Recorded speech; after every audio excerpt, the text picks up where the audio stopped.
Y'all, welcome back to Kentucky Fried Wargaming, where two guys who aren't qualified to talk about anything decide to talk about a game with hard math and chance. I'm Joe. And I'm John. And, I didn't have to look at the notes for that intro, and that's probably because we are on the 100th episode of this podcast, John. Yep. Sweet Lord Almighty. Yeah. It's a little mind-boggling, if I'm being honest. Yeah. I didn't even notice, like 100% honesty, I did not notice this was going to be the 100th episode until another member of the team went, "What are you going to do for 100th episode?" I don't know, I'll worry about it when we get there. Oh God, we're there. Oh no, hurry now. The time is now.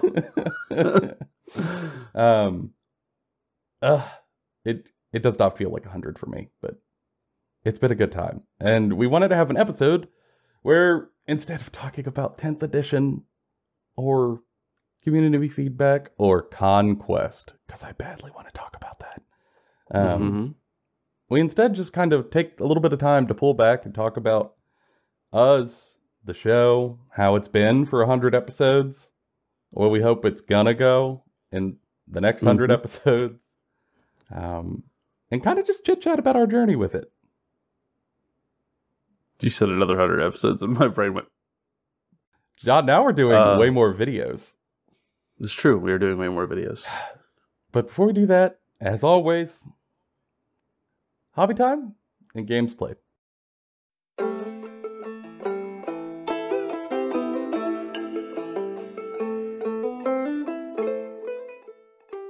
John, what have you been up to? Other than Baldur's Gate 3. I mean, yeah, there's been some Baldur's Gate 3, but we have Joe HammerCon Labor Day edition soon. Probably. Well, when we're recording it, that's like 5 days away. Yeah. So my life has been dominated by preparing Emperor's Children for Seth, because he would like to play Emperor's Children for the event. Filthy heretic. Yep. Phenomenal. And also, I've been printing the rest of Kriegsman that I'm going to be using for the game, like the games. I'm playing Guard. Was going to play Gene Stealer Cult, but like it's just not in the cards. It's too good. It's too good. Especially for our play group. I think it just could be a rough play experience. Like if I was playing against your Eldar, right? And we were trying to like have time. Cool. But like we're going to have some new folks at the event. And I don't really want to like bring someone's new game experience, but like, hey, you want to play against Gotcha the Army? Yeah. That's also why I switched to orcs. I just think, it's nice to tailor which list you pick, which army you pick, to maybe like who's around you. Yeah, and it's not like Guard are bad. Guard are still very good. It's just a different game. Like, it's a little bit more of what you would expect from like a traditional war game with a Guard army. Well, I feel like you understand what Guard are going to try to do to you. Much like orcs. You understand their game plan. You might not know how you're going to like stop it, but you know what they're doing. As for GSC, and you can also tell, you have no clue what the hell is happening to you. And you can visually tell with like, okay, big tank is probably tough. Light tank is probably less tough. Infantry is just infantry. Like bigger infantry. Like it's really not super tough to like recognize what things are. And I know we have a bunch of other players who are wanting to like try out some new stuff. So I'm just going to bring Guard. And also, like, I've really, like, the 3D printer has allowed me to do the Guard of my dreams. And I've been able to actually, like, play this faction I've loved since I was a kid. And I just keep making stuff for it. And the collection keeps growing. And I'm very into it. So, yeah, Guard. I might just keep playing Guard the whole edition. Hell yeah. We'll see. It's pretty good. I think I might like benefit from just staying on one faction and not hopping around. I think most people would. Like, I think the tendency of a lot of folks is to jump factions a lot, and I think you find a lot of skill in like the game in general when you sort of go deep with a faction that really like tickles your fancy, even if they aren't top tier competitive. Yeah, but rather you try to like wring every bit of goodness out of it with added skill. Right. The other thing I've been working on is terrain. So I'm trying to finish the orc scrapyard Hell table. Trying to set that all up. Trying to make an orc biker bar terrain piece. Love it. Just a bunch of stuff. Like I'm just trying to. We got to have a squig hitching post outside of it. I got to figure out if I can make that. I don't know if I can do that in a week. No. We'll figure it out. Probably not, but I want a squig hitching post. I demand it. Okay. Well, anyways, I'm going to keep working through, like, this orc table. But yeah, it's looking great. Mm-hmm. Like, very excited to have, like, 4 tables going and just cycling people of playing games for 3 days. Like, it's going to be exciting. I love it. It's always an event, and it is a treat for me. Like a special little... It's good for game and good for soul. It's just nice. Yeah. What about you? Because I know you've been getting ready for stuff too.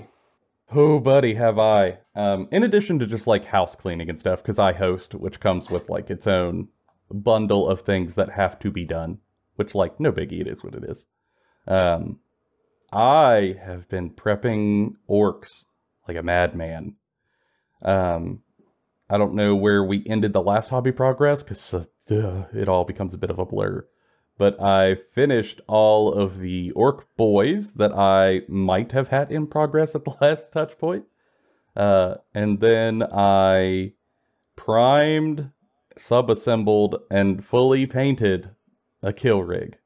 Including like... Your kill rig looks good. Thank you. I'm pretty proud of it, I'm gonna be honest. The glowy, like, OSL stuff happening on, like, the big magic skull looks pretty good, I think.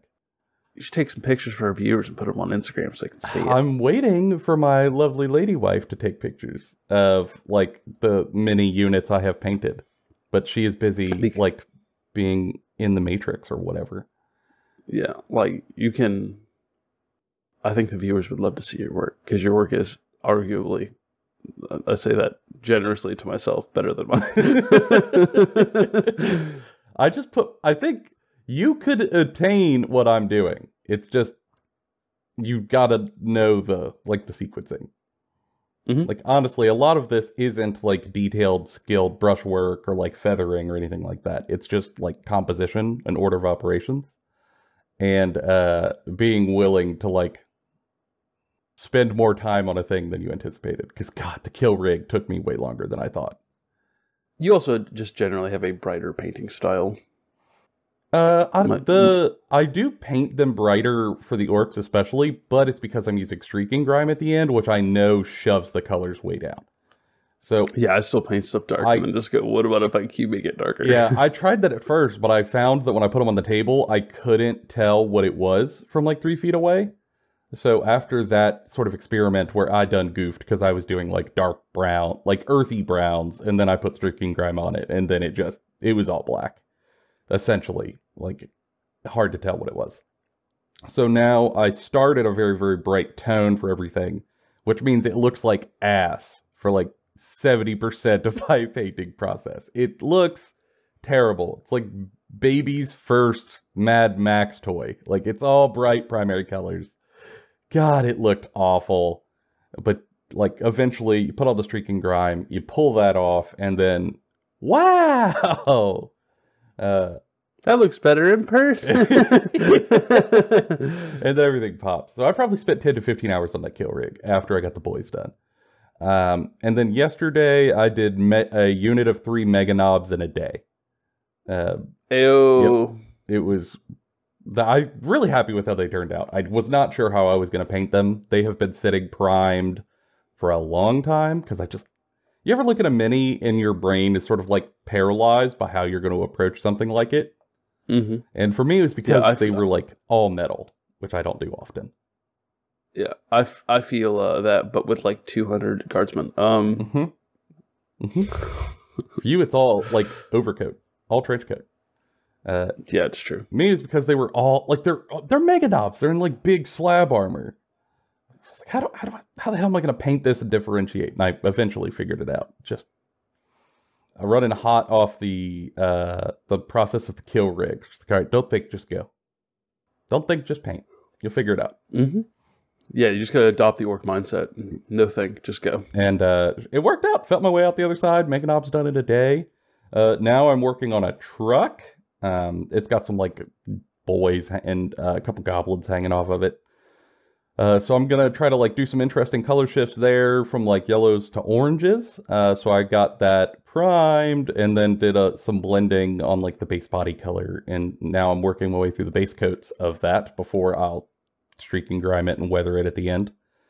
I've also been building Gazgul Mag Urug Thraka because he's going in the list. So I am over halfway done building him, but I'm like most of my day is spent painting away, and then when I have to step away from the table, I will then build while I am elsewhere in the house and come back to the table later. So he is almost there. So I'm going to be finishing that truck, and then maybe I paint Gazgul next. Or maybe I paint my Wreck-A Truck Squig Buggy. I don't know. I think if you're under a timetable with Gazgul, you'll enjoy it less. I think that might be the case too, even though him being primed on the table, him being gray on the table just hurts me. Play against me. That way it just makes more sense. That's a narrative. But I have a feeling everyone's going to try to blow him off the table instantly anyway, so maybe it's just like lost work. It's all right. What we'll do is we'll both put fully gray like just like primed and zenithal armies on the table, and we'll pretend like the entire game is just from the perspective of a black and white film. No, it's a black field, and then everyone put up like the white flares, and now it is just like desaturated night fight. All right, that actually sounds cool as fuck, but you know. Yep, you're only seeing in desaturated tones from above. Narrative. Ew. Yeah, so I don't know, I feel like I'm doing a lot of hobby progress. It's just there's so many orcs that every unit I do, I put into the builder of like, oh, let's track how many points of orcs I've painted. I paint like 20 models, and it tells me it's worth like 8 points. Yep. It's a pain. But I've watched you play orcs, and you absolutely love it. Like, you have such a time. I do. It's just... You can't not play this army. So much painting. Although, to be honest... But once you're done, you're done. I don't think I would have played this army, though, much like you with Guard, if I did not have 3D printer. Yeah. Because I did look at this army when I first got into the game, and I said hell no. Because I do not like older models that, like, have... difficult materials, let's say, or weird proportions, or sculpting issues. And to be honest, orcs is up there for a pretty expensive army. Like, yeah, you can do a lot of conversions, but like... It is. Yeah. Kitting it out would have been like $600 to $800 to buy from GW when I first started, and a lot of those models wouldn't have been up to my standard of coolness. But the 3D printer solves both of them problems, and has helped me immensely. Immensely. I think that like the Beast Snaga stuff, I'm just going to buy from them wholesale because I think it's cool. But pretty much everything else is 3D printed by the end of this for me. Which, like, hey, saving money. I'm into it. And this week, I'm just going to try to make the last push. I'm going to finish up this truck. Finish building Gazgul, maybe paint up the Wreck-A Truck Squig Buggy next. I just think, like, stuff that is a big vehicle on the table getting painted first might do the best to, like, make the army look more done. Because, like, stuff like Flash Gits are going to be inside a transport most of the game anyway. For sure. But, yeah, it's going really well. I've just got to do a little bit more 3D printing. I've got to 3D print one hero, and I'm going to 3D print some objective markers for funsies for the weekend. So that everyone can see exactly what I'm going for. Also, we played our learner games. That we did. And went really well, I feel.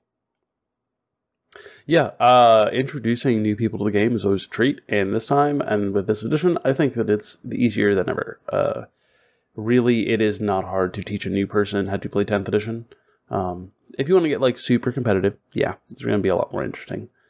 But like normal, basic, casual game, it is very easy to sit down with 1,000 points, play a game, and get the gist of what the game is like, and it scales up from there pretty well. I genuinely like this edition when it comes to that. Genuinely like this edition when it comes to just playing more casually in general.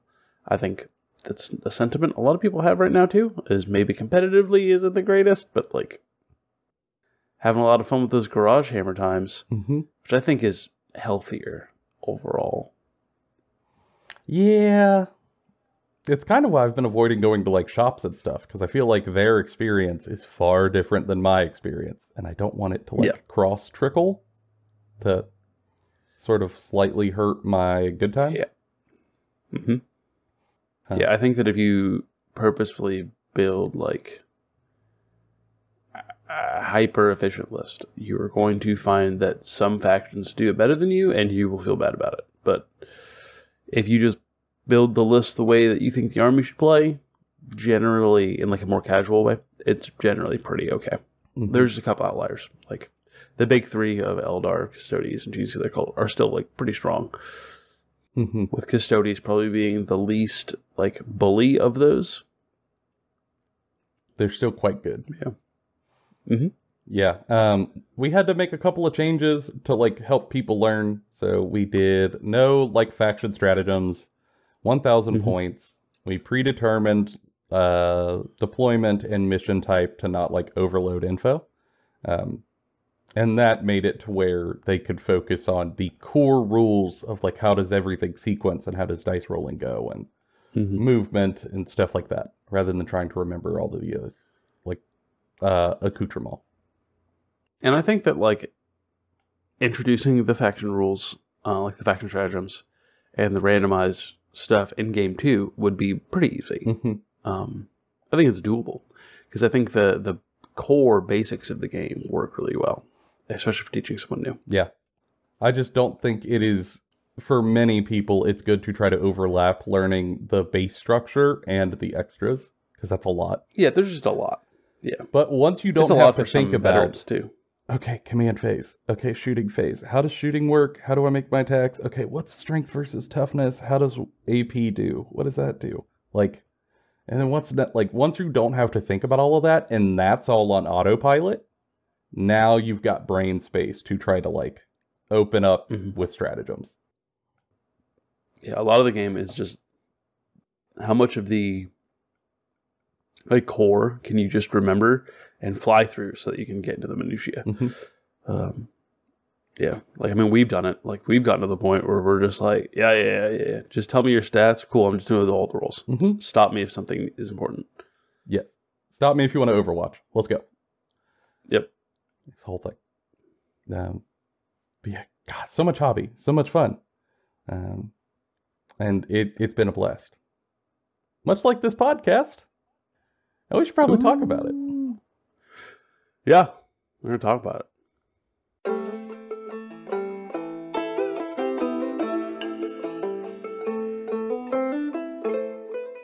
John, we do a podcast. Yeah. John, we do videos now, too. You can call it that. Yeah, I guess you can call it that. What would you call it? Hanging out with my bud on a Sunday morning. It does feel that way. And I hope it feels that way for other people. God, I cannot believe we've done 100 episodes of this. Yeah, it feels like just yesterday we were like, I was recording this in what was functionally a closet in like the Rona time. I think that's part of why the time feels so like weirdly dilated, is because we started during the pandemic. Yeah, like, woo. This became like a way for us to keep engaging with a thing that we loved while like we couldn't engage with it in person. In almost any other way. Yeah. Yeah. And like got us through that. And then after, it became like this thing where we were like, oh no, now we can do in-person stuff. So we have to like, how do we keep doing this thing that we really enjoy while also going out and doing 1,000 things? I mean, answer is we record on Sunday mornings because no one wants our Sunday morning. Yeah. I mean, we figured it out, but... Other people don't like being schedule. Up early on Sunday morning. So remember we were recording an hour minimum podcast episodes a week during the Rona times? Yeah, sure. Had nothing but time. Yeah, remember we did Broken Realms, and it was like, hey, here's 2-hour long episodes. Like, here's 7 of them in like 3 days. I mean, I don't know if we've really changed a whole lot. We just did 27 videos in a week. I don't know, whatever. It was not whatever. It was fun. Yeah. I enjoyed it. I say with a gun to my head. I think that pretty well sums up a lot of how I feel about the podcast now. Is like, hey, sometimes it's kind of rough, but I enjoy it. Yeah. I mean, sometimes it is a lot of effort. It's a lot of work. Like, it's a lot of moving schedules around. It's a lot of, like, researching, making sure we're on the same page. Doing a lot of, like, note-taking. Like, sometimes I'll listen to a whole audiobook to make sure I have something right. Like, yeah. Which doesn't sound like a chore until you have to do something and you have other stuff you're trying to get done. Like, the first couple times we had to look at a person in real life and go, oh, sorry, I can't do that day because I have to record a podcast about Plastic Army Men with my friend.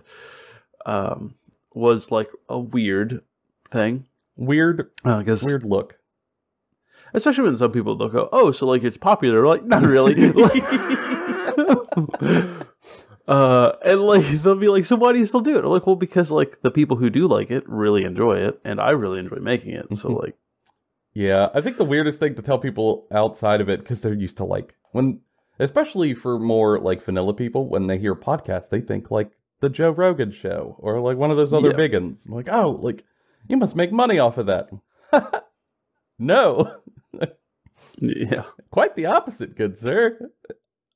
I lost money, but I have a great time. And I think for me, that is what keeps me going to keep doing these. They keep being fun. Yeah. Well, I think beyond just like the fun part, like don't be wrong, the fun part keeps me coming back in the seat, turning on the camera and going. But after that, I think what really gets me going is how many people, like complete strangers, have reached out to the show and reached out to us in different platforms and just been like, hey, I really enjoy this thing. Like, this is really good. We really appreciate it. You know, just in general. And like people I know in my real life who like I wasn't super close with before I was doing the show. And like they started listening to the show and started talking to me more. And we're a bit like, oh, like this is just enjoyable. Or the amount of people I like have listened to the show in my personal life just because like they know me and it has convinced them to learn to play the game or like get into the game or find enjoyment in this hobby. That's fulfilling, is like being able to make a positive impact in the community as a whole for like wargaming. Because I think often it becomes negative and very much like game focused when really this all stuff is like, yeah, it's a game, but it's community focused. We wouldn't be playing it like if we can't find opponents. We wouldn't be rolling dice for 3 hours a game if it wasn't fun. Yeah.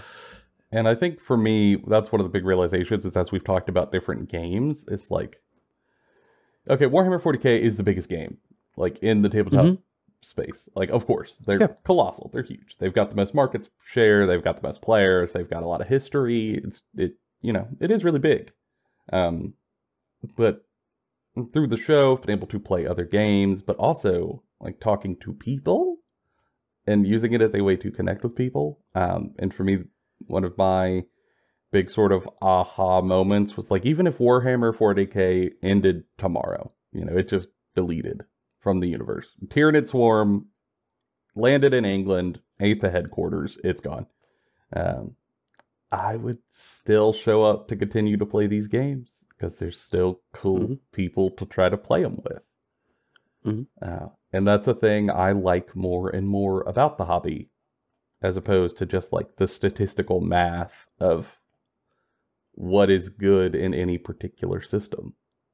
Instead, it's an excuse to get cool people together in a room and have a few laughs, which in an increasingly online area that can feel isolating, particularly something I noticed during the pandemic. Like, I find that highly, highly valuable. And like the show is just one part of my own like hobby outlook. Like the show is like the driving force of, I know I have to do this. Like, I know this is a thing I'm going to be engaging. It's like going to the gym, right? Like, you know you're going to be doing this thing. But in order to be able to do that thing, I have to stay relevant. Now, that doesn't necessarily mean like knowing all the top lists or all the rumors or whatever, or like always staying online, but it does mean that like I need to be engaging with it. Like, I need to be painting miniatures. I need to be looking at stuff I want to like look forward to. Like, I have to stay positive about what I want to be engaging with on it, and taking like conscious effort to engage with it. And in the past, pre-COVID, but pre-show even, like I love the game and I always had the armies and I would play them, but I would go like a month or two without touching it, and then come back when someone wanted to play a game. Now it's a constant part of my life. I would call it like my main hobby, like my main engagement is like miniatures, Warhammer, Age of Sigmar, Conquest, like Song of Ice and Fire. Like, it all becomes a thing, much like some people are into cars or in board games. And it's great. Like, it's good to have a craft and like a thing to be constantly working at and trying to get better at. Whether that's like painting, whether that's recording or speaking or making a podcast or editing a podcast or whatever. Like, all of it's part of the same craft to me, which is really rewarding.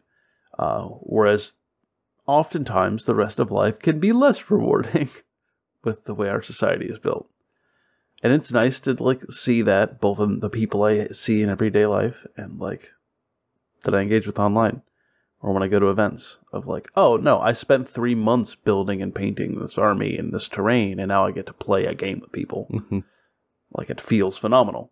It's a big part of why I do this. Because like, listeners, just putting this out there, we don't do this to get famous, or else the 300 subscribers on YouTube would be like, what? Like, we love getting more people on here, but really we do this to try to like connect with other people and engage with other people. And kind of share like what for us seems at least the average like hobbyist's perspective, not like a tailored gamer algorithmically video. Optimal, like, yeah, we want this to feel like you're in a game shop talking to some buds, not you're at a tournament talking to somebody who's like you've never met and probably will never meet again. There's nothing wrong with tournaments, it's just different perspectives, which is, I think, ultimately what the hobby needs, is all the perspectives being shown. This is just ours. And I think it also makes the show a little more enjoyable for John and I, because it doesn't feel like we have to like put on a character or something like that. Yeah. I mean, we do, but for different reasons. Some stuff we gotta tone down. Instead, it's just conversation, which I hope feels good, especially for people. I mean, obviously, like, it's in the name. We are Kentucky Fried Wargaming. We both live in Kentucky. I'm born and raised in Kentucky. And I'm from Florida, so like it's really just like Kentucky with gators. Equally, never mind, I'm gonna leave that one alone. But that means that like I am very aware of how difficult it is to find a place to play this game with people, or even just like sit and connect with people in person, depending on where you're at.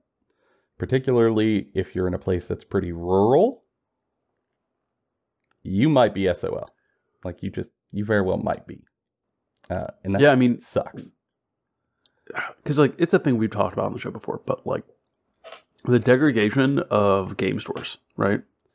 Like, there's less and less of them, even though like gaming, like tabletop gaming in general, like D&D, board games, all that is on the rise. And yeah, there's some new stores opening up here and there that are like huge, big, colossal things, but they're consumerist in nature. They're not community-based third places in nature. And especially in rural areas, especially in non-metropolitan areas, those are becoming increasingly rare. For some folks, it is untenable to drive 2.5 hours to go to a game store and 2.5 hours back. And so they might only play with one dude once a month, or like, if that, they might just collect the miniatures and play them at tournaments because it's the only way that they can engage with it. Mm-hmm. And they're still missing that like community part, and we want to help provide that if we can. Yeah. For me, because like the death of the game store is like a shame. It's a problem. Like it truly is. And for me, like that is a lot of my push is to like, one, make these sound conversational so you can get the experience of a game store if you don't have one near you, especially if you're in a, you know, a rural place where you literally have no options to go do that. So you can have that chat. Or secondarily, if you are somewhere where there are game stores near you, but you are socially isolated from them for any number of reasons, that they don't align with you or you don't feel safe there, they're dicks. Like, you know, there's options of why someone who maybe even has a game store geographically close still might not be able to get these sort of chats, these hangouts. And if anything, that sounds like it would feel even shittier in a unique way. And like, I badly want these to exist for those people so that y'all, for, you know, an hour a week or so, can have bad jokes and talks about a game while you paint your little toys. Yeah, and for y'all Britain listeners out there that seem to like us, you can just, you know, come listen to our funny Southern accents and be like, silly Americans. It's great. We've got biscuits and gravy. They're delicious. Your biscuits are just cookies. It's fine. Oh my God. Rich reached out. He had American biscuits for the first time. And I've got thoughts about it. And also, they really like American football, which I hope is the case because, Cincinnati's got Joe Burrow again this year. Listen, like... Okay. Sports ball, yeehaw. Like John. Killing me. Yeah, I don't know. In terms of like thinking through what motivates me, that's a lot of it. It's just giving people a place to hang out and have these chats so you get an aspect of feeling a little pick-me-up or a little social, even if just for like an hour a week. And if I could provide that, well then hell yeah, let's do that. Yeah. And much like you, I find it puts me closer to my hobby, which I think is just good. And I have a number of hobbies. I find, though, not all of them are equally fulfilling. For example, like I could sit down and play a video game, and depending on the game, I can just like tune out and play for a long time. And I get to the end, well, less anymore, but I get to the end of that like play session and go, did you get anything out of that? Like, why the hell did I just do that? Like, I've now quit League of Legends, but like League of Legends was a game that did that to me quite a bit. Okay, you played for like 3 or 4 hours. How was it? And I got no fulfillment. I got nothing. I regretted it. I could have spent that time doing anything else, and I'd have felt more fulfilled. But when I do this hobby, whether that's like painting or building and stuff, or playing games with people in person, or like organizing events, even though they're a pain in the ass to organize, and like get people together and organize logistics and get people to respond to messages, that always feels worth it. I never regret it. I never get to the end of like painting a cool thing that allowed me to like disconnect and sort of be in this like meditative flow state and go, wow, I wish I did something else with that time. Or, wow, you spent a weekend with nice people and had everyone reconnect. You should have done something else. Like, I never feel that here. And this keeps me in it to where I could have that realization, as I don't know if I would have otherwise. Yeah, I mean, I'll be honest, like, the question always kind of comes up, especially with, like, older folks. They're like, well, like, what do you, like, if you didn't have a job, what would you do? I always have to work, or else if I didn't work, I'd go crazy. And my response is pretty much always, I'd love to not have to work for a living. There's so many other things I would like to do. And when I think of those things, right, like one of those things is painting more miniatures, right? I would want to paint. I would want to get better at painting miniatures. I would want to play these games more. Me and Joe keep making a joke that we would love if our day job could just be, we wake up in the morning, we go get coffee, we talk about the games we're going to play, we click on some cameras and we play a bunch of games. God, what a fucking dream. It would be a dream. Probably will never happen, but like, we'll see. We could dream big, though. We can dream big. And, like, it's like that. It's like writing a book. It's like, it's doing all these things. None of those are like, hey, I'm going to play League of Legends for 12 hours a day. Because I did that during COVID. Like, not League of Legends specifically, but, like, I don't know. Like, I put in, like, 300 hours into, like, MechWarrior Online. It was fun with my buds when they were online, but there was a lot of it I was playing by myself. Destiny 2, I did the same thing. And, like, yeah, I passed the time, and that served a purpose at the time, but, like, that's not fulfilling. Whereas, like, painting these miniatures, building lists to play against my buds, playing the games, yada, yada, yada. That is, it feels good. Mm-hmm. And not in a, like, oh, look at that, I'm addicted to this thing way, but in a, hey, like, this is what people do kind of way. Yeah, yeah. And for me, like, it's a thing I'm noticing more and more as I am, like, unpacking some of my own shit in therapy and stuff. But I think also is sitting across from someone at a table full of little plastic war dollies is similar to sitting next to a fishing pond or near a fire. There's a magical effect that occurs that adds a weird, invisible, almost supernatural degree of separation, where it can allow you to maybe connect with people in a way that you might not otherwise do. Like, you know, even some talks that could be hard for someone normally, I have sometimes found that across from a wargaming table, when we're pushing around our little dolls, if I look at someone and go, hey man, like, have you been good? When I know every other time they'd say, yeah, I'm fine. Maybe once. I don't know, it's been kind of rough. And now we're having real good talks. All because now it's game on. We're going to tackle this together. Toys. And I love that. And the show is just an extension of that for me. I don't know what that is. I'm sure someone who big brain smarter than me could figure it out, because there are, like, a number of things that can do it. But I have just found that little war dollies is one that can do it, and it's easier to set up than a fire pit. Generally, yeah. The other thing is that, like, you have these books, right, that you're going to read because you're into the game. Like, it becomes all-encompassing. And, like, the books touch on some of these emotions that a lot of people are going to make jokes about. They're going to be like, oh, you like a big man with big feelings. Yeah, dude. Like, it's whatever. I mean, I think that's real cool, though. Like, yeah. It's like I the emotions. War. Hell yeah. Yeah, the Siege of Terra and, like, the Horus Heresy books have a lot of, like, really good emotional moments in them. And I don't feel any shame for that. Like, there's some people who are turbo into Lord of the Rings or turbo into the Bible. But, like, I'm, like, turbo into the Horus Heresy and the Siege of Terra.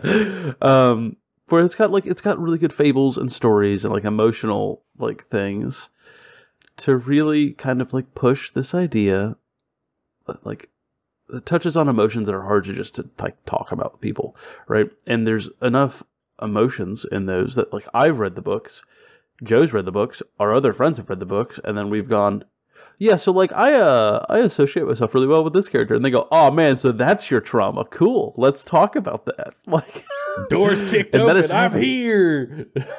Like, we invariably end up having the conversation about, like, oh, what Primarch is each of our friends? Like, almost every time we get together for these whatever things. And we all talk about it. And, like, there's, like, without fail, there is somebody out there who's just like, I am not this thing. And then they go and, like, do a bunch of research on that person. They go, holy fuck, I'm this thing. like, oh yeah, like, how's that make you feel? I'm gonna figure that out. That's one of the ways it brings down the wall. It just happened last time. Like, someone was like, no, I am X. No, you're not. It happened to you. You were like, I'm not sanguineous. We're like, motherfucker, you're sanguineous. And you're like, no. And then, like, a week later, you're like, all right, I might have wings. I'd have to cut holes in my flannel. I don't know. For me, it stems from the problem of not being able to give myself a lot of credit. Like, how the hell can I be the best goddamn boy? There's no way. That is That is the most sanguineous thing you've said today. No way I could be the best boy. I have way too many struggles to be best boy. Yeah, so does he. Well, now I agree with that. But I'm further in the books. But it's another way. I'm further than you in the books, and I think I'm right. It's another way for someone to be like, no, it's X. I'm like, actually, man, like, I think that's kind of just like a persona you put up. But I think if we dig a little deeper, you're going to find it's Y. And here's my reasons. Let's talk about that. And then we do. And again, it's just another way this game lets me do the thing that the podcast lets me do. Connect with people in an interesting way. And I would love to be able to keep doing it. And now we're doing lore stuff. And I hope that that brings in more people to help folks connect with. Because I'm noticing the lore videos are getting a lot of traction. And I just like talking about them. So Yeah. while we're upping our video output lately, it feels good and means more cool people. Yeah, I think like when we both started this, we wanted it to stay fun and not like we're not trying to do it for money, right? But we've both had the conversation. Like the whole team's had the conversation of like, what would we do if we did get enough people for this to start making money? And like, I don't think that's on the horizon, but I think we all are kind of in agreement that if that were to actually happen, we would just like, we actually love this thing. Like we've done it for like 3 years now. We would keep doing it. Like we would just be able to invest more into it.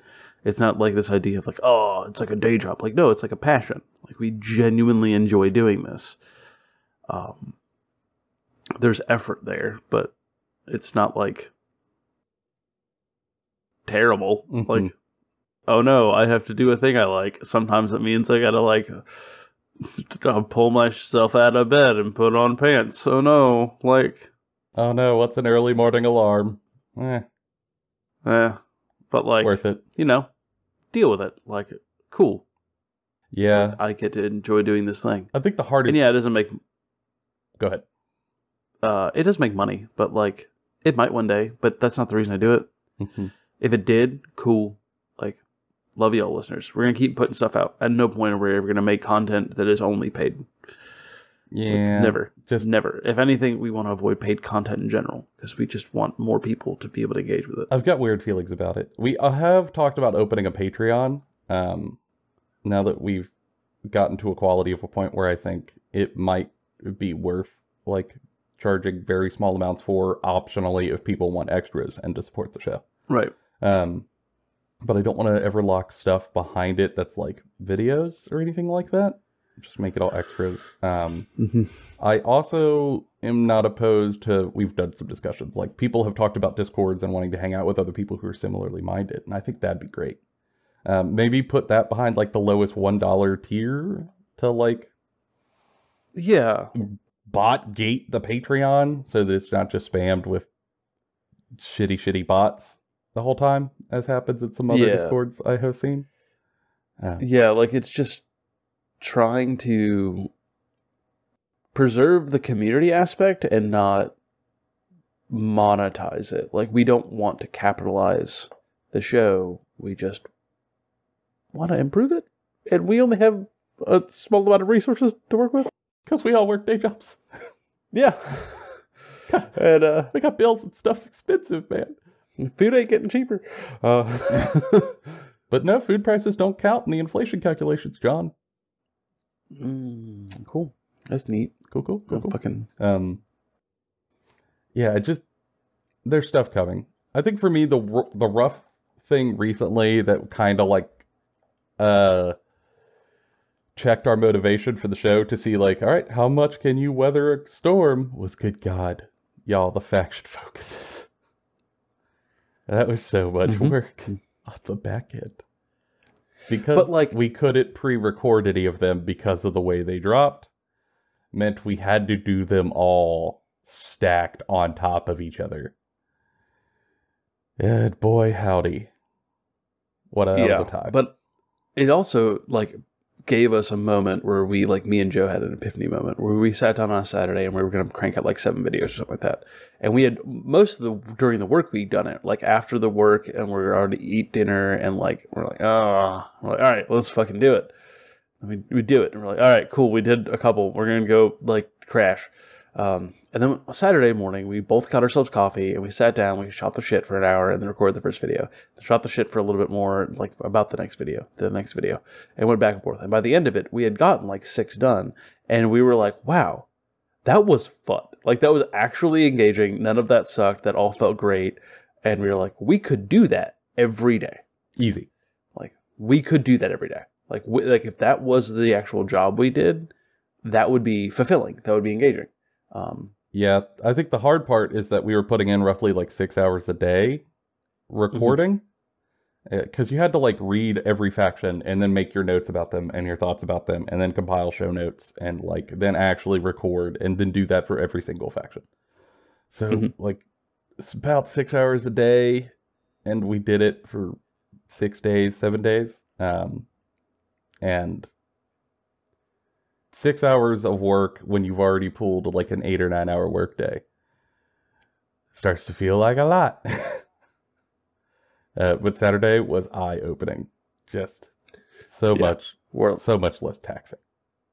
Yeah, and it was, I don't know, it became, I think that's where it solidified for me, at least, like as like a real dream to aspire to, of like, what if we could do this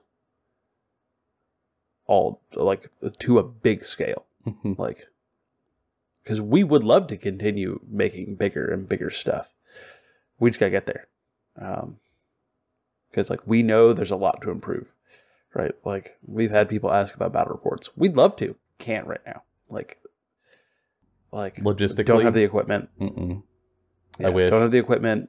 We don't have like the time, because there's a lot of time that goes involved with that. That's something that we would pretty much be having to at least do like part-time jobs and then part-time show in order to be able to do. Like working full-time and trying to pump out those in addition to the normal stuff we're doing would be really hard. But we can like work our way towards that with like lore videos and more stuff and covering more things and getting into it and like doing all that. But yeah, it's again this aspiration thing now, which is fun. And if we don't ever get there, we don't ever get there. It's going to be fun regardless. Like this is not a do or die. This is a, wow, this is going to be just fun to try. It could be good. Could be good. For me, I really enjoy the lore videos, and looking forward, like we've kind of talked about how it started and how we feel about it, but like for me looking forward, I would like to do more narrative stuff. I mean, like now we are going to do lore videos, which is narrative and cool. Love that. Yeah. Because I love lore. I love stories at heart. It's my bane. And I think for me, eventually, I would like to share more stories, but I don't know in what form that will happen, but using the channel to do it. That might be creating sort of like a Vox Oraculum sort of deal, and just sharing it in both places, trying to like write a little short story and have it voice acted and put it out and see how that goes. Or maybe writing a whole ass novel and trying to publish it, and then maybe just using the show as a way to get it to more people. I continually, my brain just spins a bunch of stories, and I would like to maybe find a way to share them. That's my like. All I'm saying is Yeehaw Titanfall is a hell of a story. I just don't know if it works in Warhammer, because especially for a novel, because licensing and stuff. I mean, don't do Warhammer then. I think I would have to slightly sidestep, but I think that energy though could be kept in its entirety while avoiding some of the Warham's weirdness. Big robot book. Big robot book. Redneck robot book. Big redneck robot book. Oh, that's a hard. I play bass for redneck robots. It's goddamn it. All right. But yeah, this has just been us just kind of shoot the shit for our 100th episode. Genuinely surprised we've been here. There's been multiple times we've almost given up, and then we moved past it. And I think this is not going to end anytime soon. I think we're locked in now. This is just a part of our lives now. It's a habit. For you guys have been listening since the beginning. Thank you for sticking around. If you're newer, really excited to have you. Joe's normally the person who says it, but I'm going to say it. If you have any sort of critique, comments, concerns, ideas, throw them our way. We are very conversational. We don't want you to feel like you are an outsider, even if you're new. Say what you like, you don't like. You can be harsh. It's fine. Like, it's the internet. We have email. You have comment section on YouTube. We have a Twitter. It's X now. I don't know. It's like Vin Diesel's in charge of it, I guess. I don't fucking know what's going on there. But yeah, you can reach out to us on there. I'm the one on Twitter. Joe's got an Instagram where he posts most of his work. Yeah, just come find us. Interact with us. We love having you here. And for those of you who have reached out to the show, you are part of the reason we are able to keep going, and we really appreciate you. Huge morale boost. I cannot say how much. It's so nice. Mm-hmm. But, Joe, do you want to do our traditional sign-off? I will, because the last time I let you handle a sign-on or sign-off, it was a disaster. Oh, I butchered it. Yeah, we appreciate y'all. We hope you stick with us for the next 100. And we will have a rambly thought at 200. For now, it's been all of our opinions, bona fide, and Kentucky Fried. We'll see y'all in the next one.